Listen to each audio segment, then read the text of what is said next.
بسم اللہ الرحمن الرحیم۔ کیا غیر مسلم کو حضور صلی اللہ علیہ وآلہ وسلم کی زیارت ہو سکتی ہے؟ سوال ذرا غور سے سنیے۔ پچھلے دنوں میرا کراچی جانے کا اتفاق ہوا۔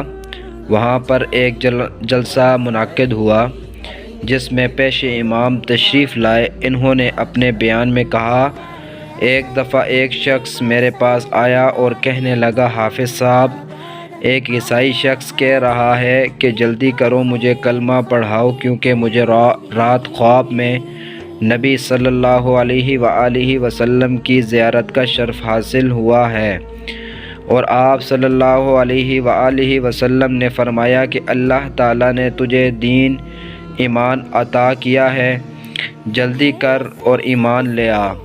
لہٰذا امام صاحب نے اس شخص کی بات سنی اور پھر اس عیسائی شخص کے پاس گئے اور اسے کلمہ پڑھایا، اور وہ شخص کلمہ پڑھنے کے فوراً بعد فوت ہو گیا۔ اب آپ یہ تحریر فرمائیں کہ آیا حافظ صاحب کی یہ بات درست تھی؟ کیا عیسائی شخص کو حضور صلی اللہ علیہ وآلہ وسلم کی زیارت کا شرف حاصل ہو سکتا ہے؟ جواب ملاحظہ فرمائیں۔ جی ضرور ہو سکتا ہے۔ آپ کو اس میں کیا اشکال ہے؟ اگر یہ خیال ہو کہ خواب میں حضرت صلی اللہ علیہ وآلہ وسلم کو دیکھنا تو بڑے شرف کی بات ہے، یہ شرف کسی کافر کو کیسے حاصل ہو سکتا ہے؟